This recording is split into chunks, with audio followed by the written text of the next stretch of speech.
Bueno, tiempo para la tertulia. Después de este repaso a lo deportivo, con el jefe de relación deportiva de esta casa, John Dos Santos. Charly Brito, buenos días. Buenos días. Pues Javier, ¿qué tal estás? Muy bien. Muy bien. Pues Diana, ¿qué tal?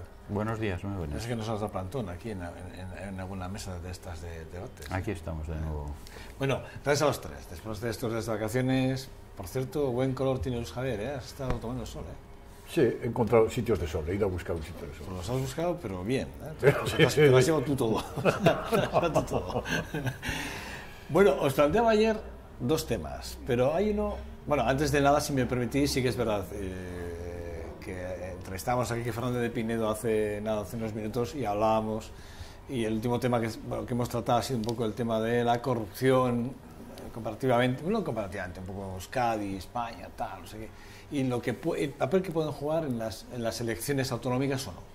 Y curiosamente se encontraba con Luis Javier y comentábamos y decíamos el interés que puede tener el Partido Nacionalista Vasco en adelantar las elecciones a junio, por el caso de las instrucciones que ahora mismo están en el juzgado cara a los casos que pueden estar cerca del Partido Nacionalista. ¿Lo veis o no lo veis? ¿Creéis que puede ser posible o no el adelanto de las elecciones?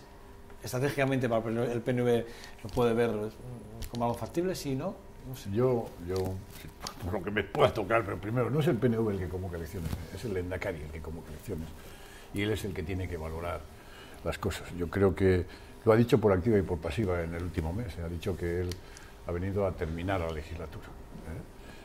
Creo que hay variables suficientes en el sistema de distorsión de la realidad de lo que está ocurriendo, sobre todo en Madrid, como para no arriesgar, pero esa es una opinión personal. Pero creo que en lo poco que le pueda conocer al Lehendakari, creo que es un hombre que va a mantener sus principios de soportar la legislatura hasta el final, si no incluso alargarlo un poco más en los términos que le permite la legalidad.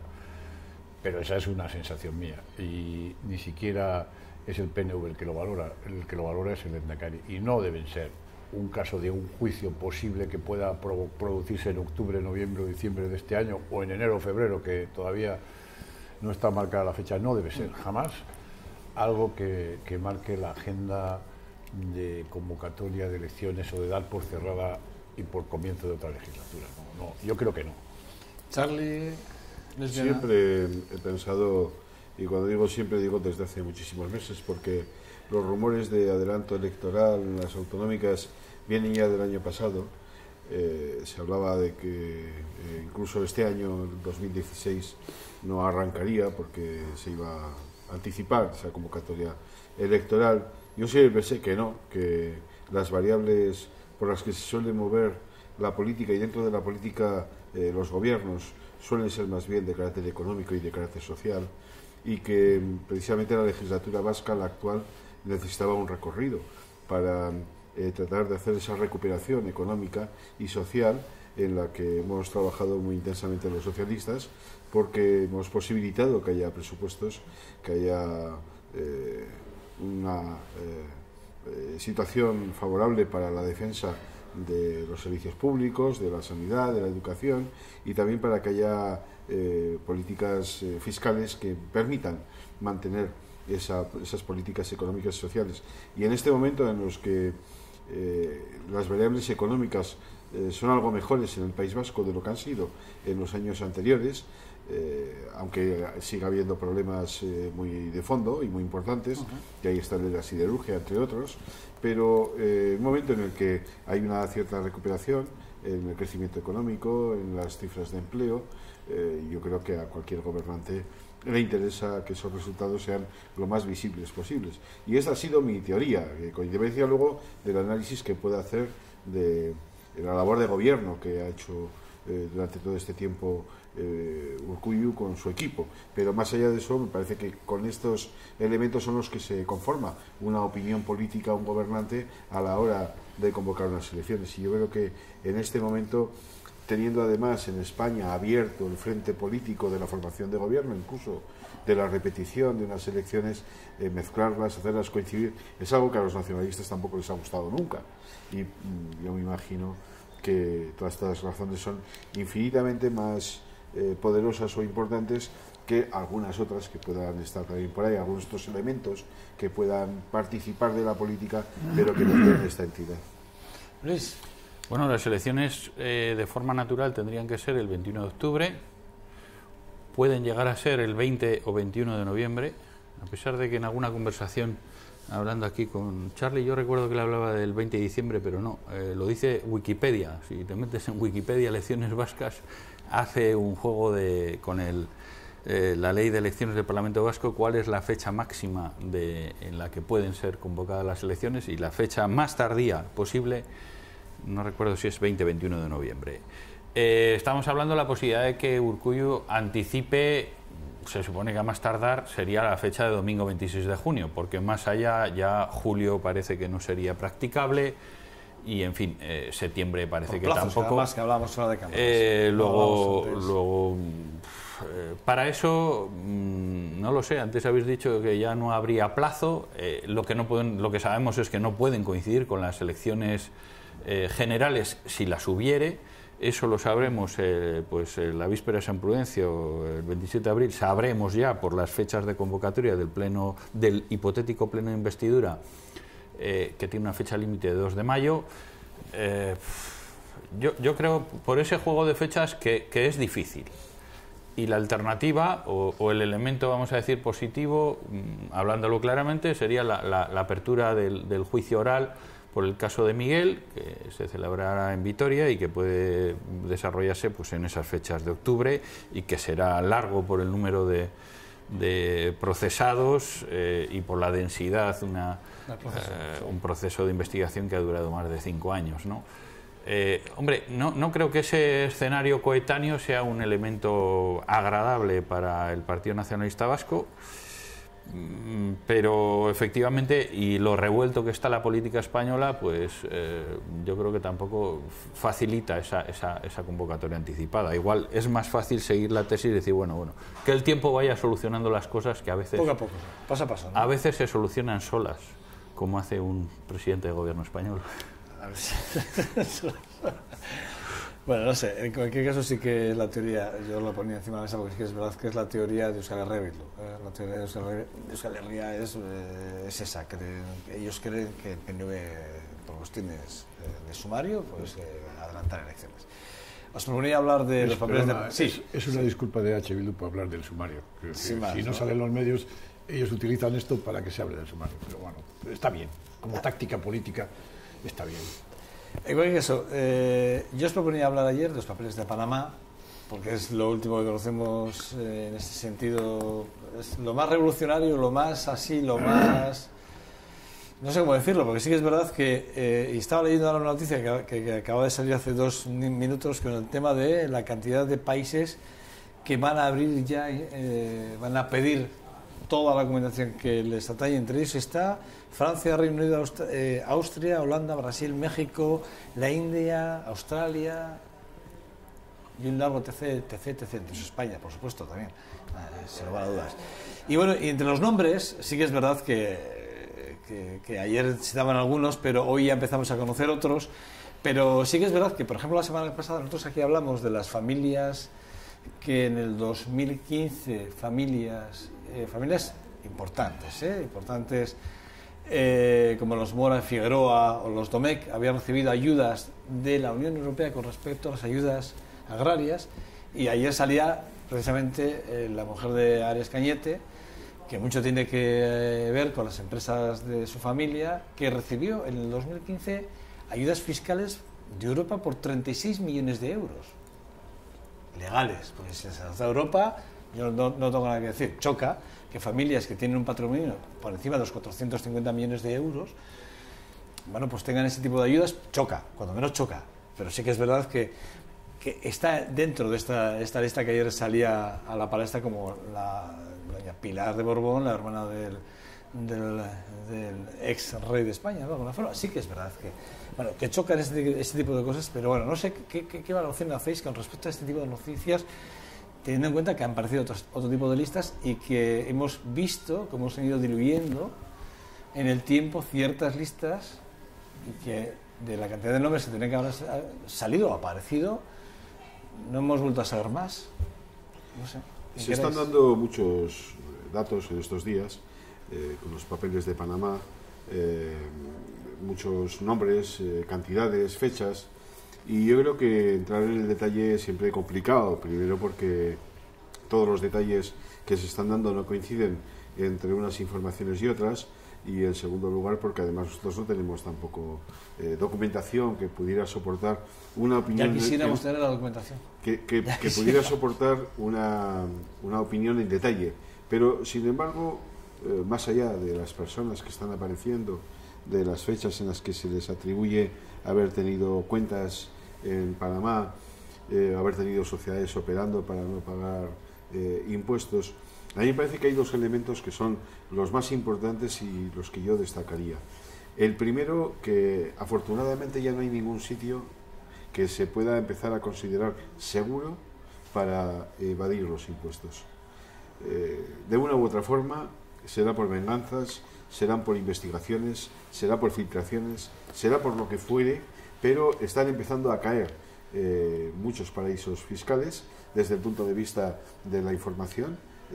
Antes quien operaba allí tenía garantizado el secreto, hoy en Andorra, en Suiza, en Panamá, en otros sitios se corre ya riesgo cuando uno hace sus operaciones, y por lo tanto que haya una presión tremenda sobre estos paraísos fiscales y que, aunque no con la celeridad que nos gustaría, pero poco a poco vayan cayendo estas documentaciones en manos públicas, es importantísimo. Yo creo que es una esperanza tremenda para quienes pagamos impuestos, es una esperanza tremenda para quienes aportamos y contribuimos con la sociedad en la que vivimos frente a quienes hacen desmanes. Entonces me parece que esa es una de las cosas a destacar más importante, y la otra es que hoy sale cualquier noticia de este tipo e inmediatamente, de forma oficial, los gobiernos democráticos tienen casi la obligación, por la presión que se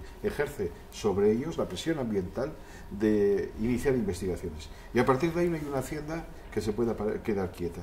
La hacienda del Estado, las haciendas de los territorios donde las haya, todo el mundo tiene que empezar a trabajar, porque es que, curiosamente, se vuelve contra quienes gestionan, en cierto modo, las haciendas, la obligación y la necesidad de aclarar lo que está ocurriendo.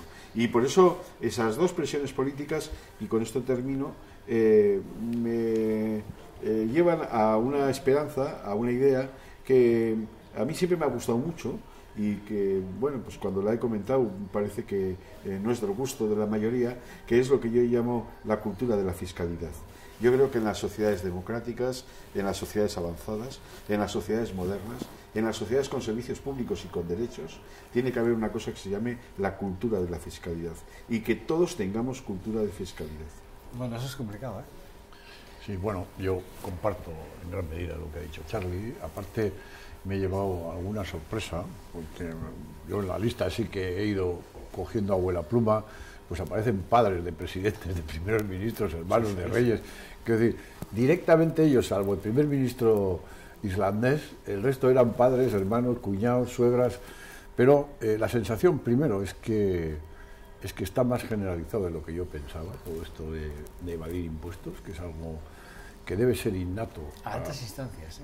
Debe ser innato al ser humano y sobre todo a los poderosos, evadir los impuestos de donde están, y desde luego compartir también en parte algo que ayer le oí al consejero de Empleo, Toña, decir que en el fondo es robar, ¿no? Es robar a los propios ciudadanos, es escamotear el dinero pagándolo en otro sitio, pagando menos o no pagándolo, pero la fiscalidad hay que pagarla donde uno vive, donde uno desarrolla el trabajo. Otra cosa es que de todo el filtrado que hay, de todo el papeleo, habrá que filtrarlo y habrá que ver cuáles eran empresas realmente creadas para operar en el extranjero, pero tengo la sensación de que un porcentaje muy elevado era una manera de evadir, de blanquear dinero, de evadir impuestos, etcétera, etcétera. Y esto no puede ser. Y no me preocupa mucho que el padre del primer ministro británico esté implicado, ni me preocupa mucho que lo esté el padre del presidente de Argentina. incluso tampoco me agobia mucho, ni me sorprende que la hermana del rey, del antiguo rey de España lo esté. Sí me preocupa los que de aquí lo estén haciendo. Y yo creo que hay que trabajar, y en eso, mira, no había oído el concepto, pero me apunto a él, el de la cultura de la fiscalidad. El esquema de se paga donde uno trabaja, donde uno vive y donde uno se beneficia de los servicios públicos, porque hasta los más ricos necesitan de esos servicios públicos y los utilizan. Todos debemos de tener la cultura de que esa fiscalidad la pagamos aquí. A mí sí me preocupa, ¿eh? A ti no, pero a mí sí me preocupa. A mí sí me preocupan ciertos nombres. Fíjate, lo de la Real Sociedad. Es decir, a mí sí me preocupa que la Real Sociedad con dinero nuestro esté pagando fichas para esos fiscales. No, he dicho que me preocupan los de aquí, los de aquí. Sí, no, pero a mí sí lo de aquí, y sí me preocupa lo de la doña Pilar de Borbón por lo que me toca, ¿eh? Por lo que me toca, en parte me toca. A mí me afecta lo de Neymar. ¿Cómo no me va a afectar que un tío que tiene un contrato millonario o multimillonario no tribute en lo que tenga que pagar por sus impuestos y su ficha en España? Claro que me preocupa. A mí me preocupa muchísimo. Al final es que el trabajador por cuenta ajena es que está más fiscalizado que un tío que gana cientos de miles de millones de euros. No puede ser. Eso no puede ser. No sé de qué estamos hablando, pero... No, pues bueno, hombre, este es un problema mundial. No sí, no, está claro. Vamos a globalizar lo que decía Pachi. Ni del País Vasco, ni de España. Forma, ¿no? Hombre, respecto a la moralidad que ha señalado Charlie, bueno, es que eso ya tiene que estar asentado. Es que eso no tenemos, no está, no tenemos que enunciarlo ahora. Quiero decir que estamos en España, bueno, pues con un problema de corrupción. Bueno, el problema es si adicionalmente en España tenemos un problema de cumplimiento general de las leyes, es decir, y de las leyes, voy a decir, de carácter económico y de aportación, ¿no? De aportación equitativa y razonable. Hombre, yo soy inspector de la Hacienda Foral, ahora no estoy excedente, por lo tanto el terreno este pues me resulta muy próximo. Aunque obviamente en el ámbito tributario a la vez, pues no, en fin, no surgen, digo, por el tamaño y las circunstancias, bueno, pues no surgen sociedades de este tipo, no están a la orden del día. Pero el tema de Panamá y de los paraísos fiscales es un tema conocido y público. Sabemos que hay países que no intercambian información tributaria. Bueno, en España... Panamá era con las consecuencias que ello significa opacidad en principio, pero significa también, bueno, pues la dificultad del reconocimiento de los pagos realizados a través de o en esos países, ¿no? Para su reconocimiento como gastos en España. En el año 2010 España dejó de reconocer como paraíso fiscal, lo cual es peyorativo, y consideró, vamos a decir, que como país normal, y lo publicó en el BOE en el 2011, a Panamá. Parece que eso está relacionado con las presiones y conversaciones sobre el trabajo de ACS en el canal de Panamá, SACIR. Bueno, eso añade un poco más de morbo a nuestras... En fin, el por qué Panamá para España, desde el año 2011 publicado en el BOE, deja de ser paraíso fiscal. Digo, añade un elemento más para que hagamos la reflexión de cómo hacemos eso. La reflexión importante. Bueno, este es un tema en todo caso que la OCDE está tratando, y está tratando de forma conjunta. En la medida en que haya países... 2011, ¿qué es la fecha? 2010 es el acuerdo, es un convenio internacional. El rey, de alguna forma, ¿no? Que coincide con la abdicación del rey. No, posterior. El rey ha sido antes de ayer. Sí, está Rodríguez Zapatero, de presidente del gobierno, creo que es julio de 2010 cuando se firma el convenio de doble imposición. Que lo que es el convenio de doble imposición es, oiga, a partir de ahora vamos a transferirnos información. No se ha transferido información. A lo que decíais, ¿qué va a pasar ahora? Bueno, el problema es cómo va a reaccionar Panamá ante la petición de información. si efectivamente va a facilitar información a todos los países, porque se supone que la información que se conoce es que determinadas personas físicas o personas jurídicas tienen sociedades en Panamá. Y consecuentemente podemos intuir y pensar que detrás de esas sociedades hay negocios, en algún caso negocios legales o en algún caso negocios ilegales, con el consiguiente problema de penal de blanqueo de capitales. Porque si estamos hablando solo de un problema tributario, es decir, que alguien hace las cosas para no tributar en su país, bueno, pues igual aquí nos encontraríamos con el tema de la prescripción. Es cierto que también, y el gobierno del Partido Popular, en relación con los bienes situados en el extranjero, que los reguló, y hay un modelo específico para que todo el mundo declare sus propiedades, sus bienes situados en el extranjero, creo que es el modelo 720, se declaró la imprescriptibilidad en relación con, vamos a decir, con esa o declaración incorrecta. Digo porque se han criticado muchas de las cosas que se han hecho, y estos días ha habido un debate sobre si las medidas anticorrupción legislativas adoptadas por el Congreso de Diputados a impulso del gobierno Rajoy, bueno, pues una de ellas ha sido eso. No existía un modelo para declarar los bienes en el extranjero, se implantó y además se ha establecido esa amenaza importante, que en ese caso no habría prescripción de cara a la recuperación tributaria. Cuando querías intervenir. Sí, yo quería añadir una reflexión, porque con frecuencia, cada vez que surge una noticia más o menos llamativa, todos vamos detrás de la noticia, y a veces ir detrás de una noticia es también una forma de olvidar cuáles son tus deberes y cuáles son tus obligaciones. Lo de Panamá hay que investigarlo, hay que llevarlo a las últimas consecuencias, hay que exigir las responsabilidades que correspondan, todo eso está muy bien. Pero como ciudadano de un país europeo y perteneciente a una Unión Europea, en Europa también hay que hacer esa política fiscal. A veces parece que si hablas de Panamá estás hablando de países de otro estatus, de otra calidad, de otro nivel, y que bueno, pues las cosas funcionan por allí porque hay poco control político o poco control democrático.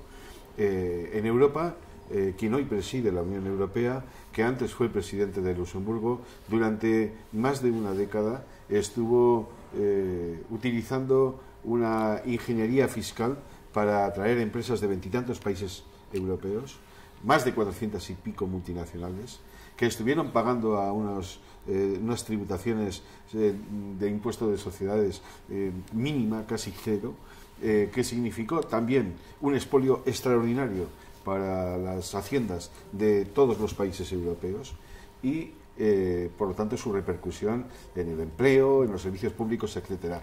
Estaría bien que algo que venimos reclamando quienes de verdad apostamos por que haya una Europa, que es que haya una política fiscal europea, no solamente una política monetaria, sino una política fiscal europea. Estaría bien que también como reacción a ese tipo de cosas, como reacción a ese tipo de cosas que ocurren en otros continentes, aquí hubiera una política fiscal que impidiera tributaciones diferentes y paraísos fiscales.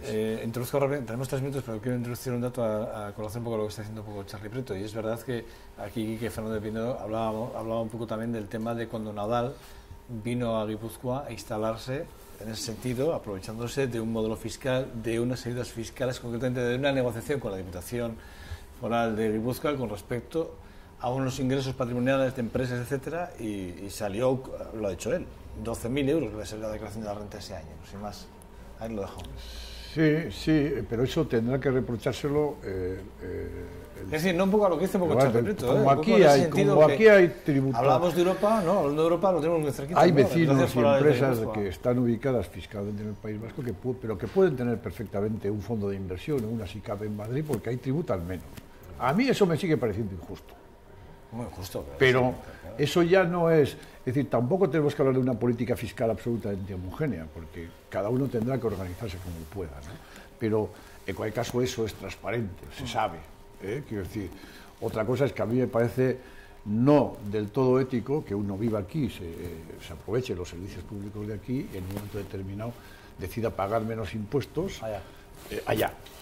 es abierto, transparente y limpio. Eso Una sí, política pero... fiscal homogénea no tiene por qué haber, pero nosotros que tenemos concierto y que ahí deriva la política fiscal, sí tiene que ser equivalente. Nosotros tenemos una capacidad de organizar nuestros impuestos. Pero no tenemos por qué hacerla equivalente a Madrid. Pero no, tenemos que hacer equivalente al entorno, y al entorno en el que nos movemos. Y si no, te viene lo que nos ha venido con las vacaciones fiscales o con otro tipo de políticas, que al final te intervienen, claro. Bueno, a mí es que este debate puede ser o técnico o podemos un poco banalizarlo. Es que estamos... Tampoco banalizarlo, pero tampoco técnico. Vamos a ver, estamos ahora un poco en la tesis de que hay que quitar al más rico para dar al que menos tiene. Que eso está bien enunciarlo, pero luego hay una realidad económica. Tenemos unas leyes en este país que yo creo que pueden tener algunos agujeros, pero que son razonables. El Partido Socialista ha gobernado en España durante muchos años y ha dirigido la Hacienda española. Bildu, que algunas veces le he oído algún comentario en relación con el tema del fraude fiscal, dice, oye, has tenido 4 años la Diputación de Guipúzcoa y has dirigido la persecución contra el fraude fiscal. ¿Qué has hecho? Oye, no, es que en 4 años es que no me ha dado tiempo. Quiero decir que no es fácil todo eso. No es fácil porque vivimos en un mundo globalizado. Estamos hablando de que haya países que tienen unas reglas diferentes a las del resto. Entonces, lo que ha planteado Charlie, que es razonable, dice, oiga, yo no puedo tener vías de escape. Entonces, yo tengo que utilizar el conjunto de la presión internacional para que todos estos países no puedan servir de vía de escape, porque en cuanto tengo una vía, pues es que el sistema me falla. Junto a eso, en España, hombre, tenemos problemas propios de fraude fiscal que se pueden perseguir. Para todo eso, y ahora incidiendo en el tema de la SICAF, hombre, lo que pasa es que la legislación tributaria tiene que ser razonable y tiene que mirar el entorno. Cuando tú pretendes hacer justicia, y voy a utilizar una palabra peyorativa, de pandereta, y el tema de la SICAF fue, oiga, yo voy a parecer que efectivamente le quito a los ricos. ¿Qué conseguí? Bueno, pues que se fueran todos al otro lado, nada más, algo, y estamos hablando, y dice, oiga, es que esos no pagan dinero. No, es que hay un problema de doble imposición entre el impuesto sobre sociedades. Interpretar de una manera absolutamente artera lo que yo he dicho. Yo no he hablado de quitar a los ricos ni de dar a los pobres. Lo digo yo porque eso está en cierto ámbito, se me ha ocurrido. Sustancialmente en estos momentos de las tendencias del entorno de Podemos. Y voy a decirlo, a mi entender, también el Partido Socialista en algunos casos está un poco siguiendo esa tesis, que está bien enunciarla, pero luego hay que concretar, hay que hacer regulaciones tributarias razonables, y para eso también hay que mirar el entorno. Y yo ahora voy a decir una cosa muy concreta. Aquí, y ayer hubo unas declaraciones del diputado de Hacienda en relación con los tipos impositivos del impuesto sobre sociedades en el País Vasco, que están más altos que en el resto de España. Claro, ¿yo cómo voy a competir para atraer empresas al País Vasco si a 30 kilómetros de aquí, en Miranda de Ebro y de forma legal, consiguen una fiscalidad razonable? Es cierto que las decisiones empresariales no son exclusivamente por razones... ¿Cuál es la razonable? ¿La de Miranda de Ebro o la de aquí? Pues yo, cuando tengo capacidad de regular, lo que sí te digo es que nosotros tenemos concierto económico desde siempre. Y fíjate que durante muchos años lo hemos utilizado como una herramienta razonable, efectivamente, para que vengan aquí. Y fíjate que con determinados tipos impositivos consigo generación de empleo y generación de impuesto de valor añadido, en su caso de impuestos especiales o de hidrocarburos. Y todo eso me genera un ingreso, es decir, un ingreso tributario adicional muy importante, mucho más que el que viene como consecuencia del tipo impositivo del impuesto sobre sociedades. Sin embargo, a mi entender, estamos legislando tributariamente pues con la boca grande. No y creo que eso es un problema del País Vasco. No tengo más tiempo. Si queréis decir algún titular, sí, a modo de titular, es que sí, yo resumiría esto, yo resumiría esto de una forma muy fácil, para no caer en esa simpleza de ricos y pobres, sino que tribute todo el mundo progresivamente a lo que tiene, y que tribute por todos los rendimientos del dinero, sea del trabajo, sea rendimiento del capital, sea del que fuere, que es lo que en estos momentos no ocurre. Y que tribute donde vive y donde disfruta de los servicios públicos. No, yo, por supuesto, coincidiendo, por supuesto que tribute todo el mundo y de forma progresiva, porque así es. Luis Viena, Luisja, Charly Brito, gracias a vosotros, ¿vale? Os espero el martes próximo aquí, ¿vale? Muy bien. Caso, ¿eh? Bye.